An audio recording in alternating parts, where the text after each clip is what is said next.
C'est la dernière vidéo de notre MOOC. C'est le moment de faire la synthèse et de définir le rôle de chacun dans la chaîne de compétences. Dis-moi Jean-Luc, nous n'aurions pas oublié un maillon? Nous avons vu les maîtres d'ouvrage, les maîtres d'œuvre dont les bureaux d'études thermiques, Oui. les entreprises de CVC, Oui. les intégrateurs et les sociétés de maintenance. Et les utilisateurs? Nous n'aurions pas oublié les utilisateurs? Pourtant, ce sont eux les plus concernés. Souvent, à cette phase du projet en conception, les utilisateurs ne sont pas toujours connus. Au moment de la conception, ils peuvent ne pas être connus. Ce peut être le directeur de l'école, la directrice de la crèche, monsieur ou madame le proviseur, ou l'intendant, ou la directrice de la maison de retraite, ou du musée, d'un théâtre, etc. D'ailleurs, souvenez-vous de la journée pro. Nous avions dit que nous n'avions pas sollicité les architectes. Et les utilisateurs? Ça me fait penser à Christophe Filippono, directeur des Tipeee. Mais moi, je suis persuadé d'une chose, c'est que jusqu'à maintenant, on a parlé de nos équipements comme des moyens nécessaires, voire suffisants lorsqu'ils étaient bien calibrés. Mais on va surtout parler demain d'usage de ces équipements. Et si on n'a pas déjà les analyses fonctionnelles, machines, etc., des équipements, comment allons-nous faire pour trouver les analyses de fonctionnement de l'usager? Et demain, on va en parler que de ça. On a fini de parler du juste on peut faire le plus, peu le moins, mais maintenant, c'est le juste besoin qu'il faut arriver à faire. Et je pense que là, effectivement, on arrive dans une dynamique où tout le monde, et on voit la passion que ça déclenche lorsqu'on parle de tous ces systèmes d'intelligence des bâtiments, parce que c'est ça en fait. Je pense réellement qu'on est dans une ère nouvelle. Et je peux vous dire, quand je vous parlais de ce matin des démarches de bâtiments durables, l'intelligence embarquée des bâtiments de telle manière à répondre au mieux aux usagers et non pas à garantir des moyens, va être un des challenges. Oui, un vrai challenge. Et c'est intéressant. Alors il faut intégrer les utilisateurs dans la chaîne de compétences quand c'est possible. Ou bien répondre à leurs demandes dans la conception du projet. Mais qu'est-ce qui va être intéressant pour les utilisateurs? Supposons que l'utilisateur soit connu et qu'il soit acteur dans la gestion de son bâtiment. En phase d'avant-projet, il faut tenir compte de ses attentes, des équipements et des systèmes qu'il maîtrise, de son degré d'implication, des outils de GTB peut-être déjà installés sur d'autres bâtiments, de l'organisation de ses services, du niveau de son personnel qui peut-être aura besoin de formation. Dans la première phase d'avant-projet et de constitution du programme, le maître d'ouvrage tiendra compte des demandes de l'utilisateur. Il pourra s'associer les compétences d'un expert en GTB pour définir le cahier des charges fonctionnelles et l'intégrer dans son programme. Et il mettra l'ensemble des demandes en accord avec la politique énergétique de son patrimoine. Pour la deuxième phase, la phase conception, les relations avec toute l'équipe de maîtrise d'œuvre dont le bureau d'études fluides permettra de transformer les objectifs du maître d'ouvrage en cahier des charges techniques que l'on nomme CCTP, cahier des clauses techniques particulières. Le bureau d'études pourra donc proposer ses choix techniques et énergétiques et réaliser les études avec des schémas de principes simplifiés, les points de régulation et les analyses fonctionnelles. Pour cette deuxième phase, le maître d'ouvrage choisit parfois de s'associer les compétences d'un expert. Ce sont là de nouvelles missions, voire de nouveaux métiers qui permettent d'intégrer l'expertise vu les évolutions des technologies. Oui, pas facile d'être expert dans tous les domaines. Mais attention, soit le maître d'ouvrage s'associe les compétences d'un expert, mais reste maître des décisions, soit le maître d'ouvrage délègue totalement son pouvoir à un assistant qui le remplace, mais continue à communiquer avec lui. Mais surtout, ne pas créer ce genre d'association. Le pouvoir de décision n'est pas clair et complexifie énormément les transferts d'informations et les prises de décision. Plus la chaîne de compétences sera cohérente et meilleure sera l'efficacité. Et s'il y a besoin, côté bureau d'études, de renforcer certains maillons de la chaîne, comme les experts HQE ou GTB, le mieux est que le maître d'ouvrage paie une prestation supplémentaire mais sous la responsabilité d'un seul maillon. Et les bureaux d'études HQE, ils appliquent une démarche de haute qualité environnementale. Nous avons déjà vu ça. C'est difficilement gérable. Ça me rappelle de mauvais souvenirs. La troisième phase, une phase importante, le choix des entreprises. Et éventuellement l'intégration des compétences de tous pour un meilleur projet, plus simple, moins cher, plus compétitif. Vous l'avez peut-être entendu dans la vidéo pro de la semaine 3, mais regardons ensemble. Donc, concernant la simplification technique dans des conceptions pour les chaufferies, donc on est plutôt d'accord sur le fait qu'il faut chercher à simplifier au maximum tout ce qui est hydraulique pour limiter donc, le nombre d'équipements. Alors, du côté des entreprises, nous avons été à peu près tous unanimes. Ce qui revient sur l'analyse critique par rapport à la simplification technique des chaufferies, c'est surtout le caractère de responsabilité. Comme nous venons de le voir, ce n'est pas facile. Et ce n'est possible que si le maître d'ouvrage ou son représentant en est le chef d'orchestre.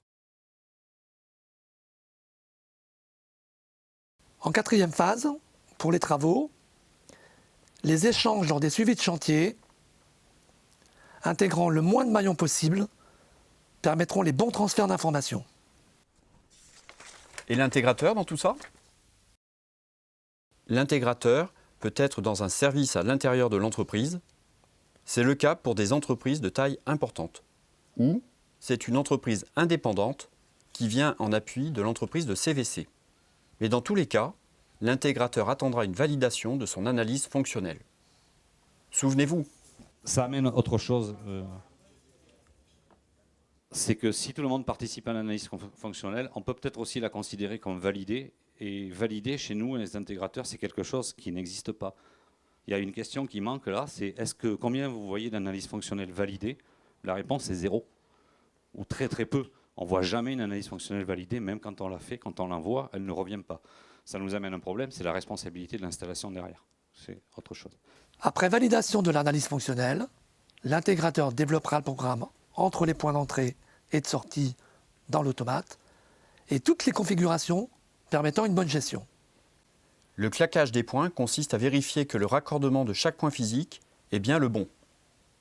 On vérifie que tous les capteurs et les actionneurs sont branchés au bon endroit. En phase pré-réception, l'entreprise et l'intégrateur, dans le meilleur des cas, et c'est assez rare, peuvent utiliser la communication à distance pour tester leur installation. Et pourquoi c'est assez rare? Eh bien parce que souvent les installations ne sont pas terminées et qu'il faut attendre que les câblages soient faits pour procéder à la vraie réception. Pour la phase réception, si tout est terminé, chacun pourra utiliser la communication à distance.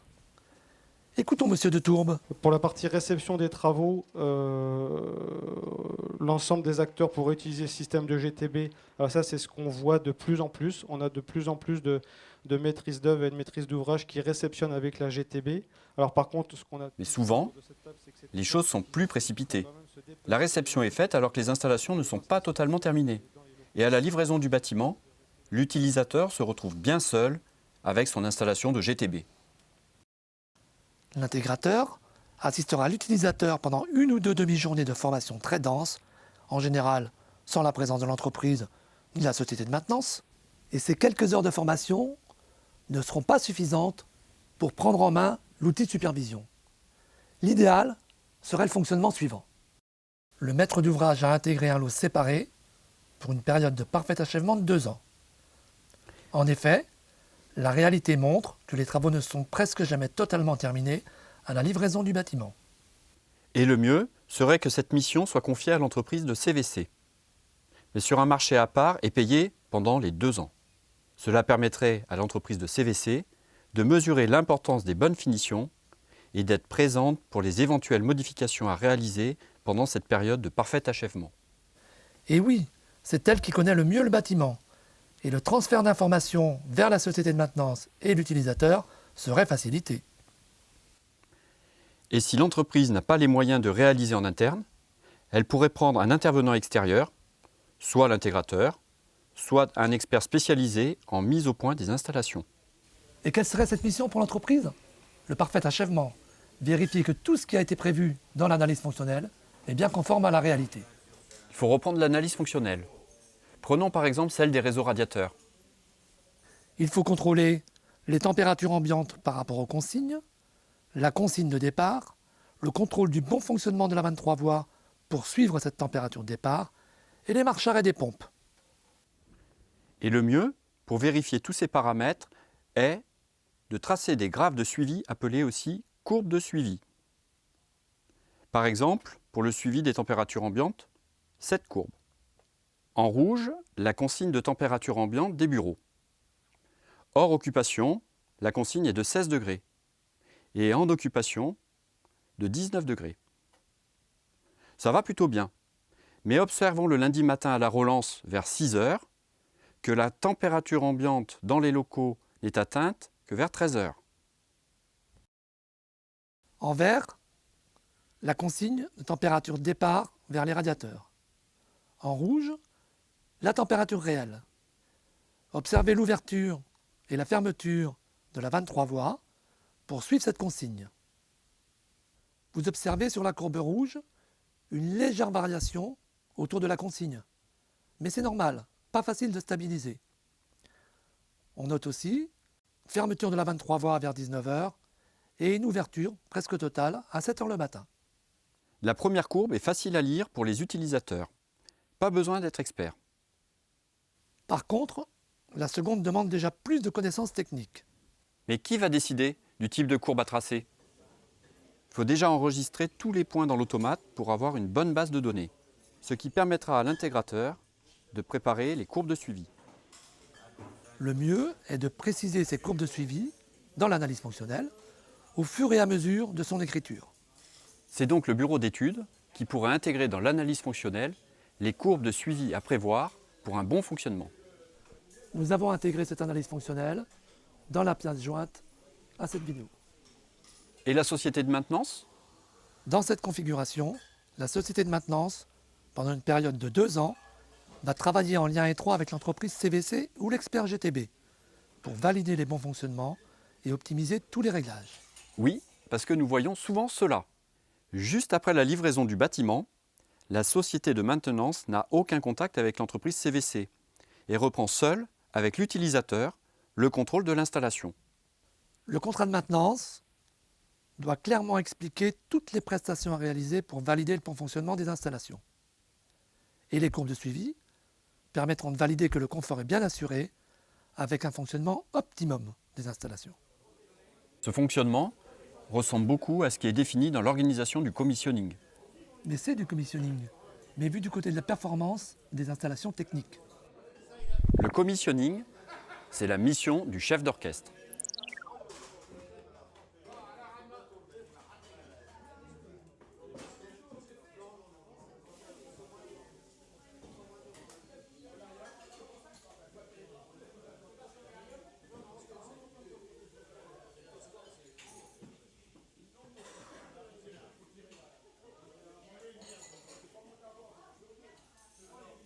Et après la phase de parfait achèvement de 2 ans, tout fonctionne bien. Normalement. Normalement. La société de maintenance et son commanditaire, le maître d'ouvrage, suivent l'installation pour qu'il n'y ait pas de dérive. Le service technique du maître d'ouvrage ou son représentant surveille à distance ou lors de réunions que le suivi est correctement réalisé. Nous avons peu parlé de l'utilisateur. Pour les utilisateurs, il y a de multiples possibilités. Prenons ce cas. C'est le plus performant pour une bonne gestion énergétique. Il y a 2 niveaux de contrôle. Le premier niveau, pour le contrôle par une personne peu technique, pour le contrôle des ambiances, les programmations horaires, etc. Et le niveau 2, pour un agent sur site, qui pourra, avec son expérience et ses connaissances de terrain, et l'analyse régulière des courbes de suivi, apporter de nombreuses informations utiles à la société de maintenance. Cela me fait penser au travail avec nos étudiants cette année. Nous avons étudié les bâtiments principaux d'une ville proche de La Rochelle. Depuis leur salle de classe, ils communiquaient avec les outils GTB du site. Et la conclusion était que simplement en faisant quelques optimisations de réglage et quelques modifications dans les automates, il était possible de faire 15% d'économie sur l'ensemble des consommations. C'est un travail d'expert. Il génère de nombreuses économies. Et combien faut-il de villes comme Périgny pour justifier d'un salaire global d'expert? C'est l'émergence d'un nouveau métier. Nous n'avons pas parlé du comptage et des compteurs. Est-ce que trop de compteurs tue le comptage? Pas facile de parler de tout.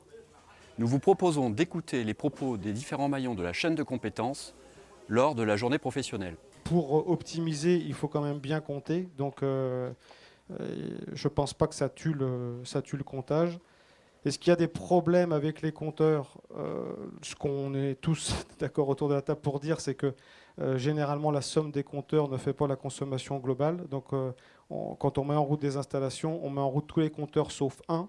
Et le résultant est la somme ou le plus ou le moins des écarts, en espérant que le dernier compteur ne soit pas négatif, ce qui nous arrive de temps en temps. J'aimerais juste attirer votre attention avec cet exemple. Nous sommes dans un lycée avec de nombreux compteurs. Et au mois de décembre, les vacances sont dans la deuxième quinzaine de décembre. Si la première période de décembre est très froide et qu'il fait plutôt doux pendant les vacances, nous allons beaucoup consommer et le comptage va enregistrer ses consommations. Mais si la première période est douce et que pendant les vacances il fait très froid, nous allons moins consommer. Dans les deux cas, nous aurons apporté le confort et pourtant, dans un cas, nous aurons plus dépensé. Alors quel est l'indicateur le plus pertinent? Le suivi des consignes et du bon fonctionnement de l'installation avec les courbes? Ou le suivi des compteurs? C'est le mot de la fin. Nous espérons que vous avez passé de bons moments à suivre ce MOOC avec nous. Pourquoi avons-nous repris dans cette vidéo l'ensemble de la chaîne de compétences? Parce que tous les maillons sont importants. Et que si un maillon manque de compétences, il ne faut pas en rajouter un, mais renforcer ce maillon. Et tout commence par le maître d'ouvrage et se termine par l'utilisateur. Merci pour votre présence. Et à très bientôt à La Rochelle. Peut-être. On trinque avec vous.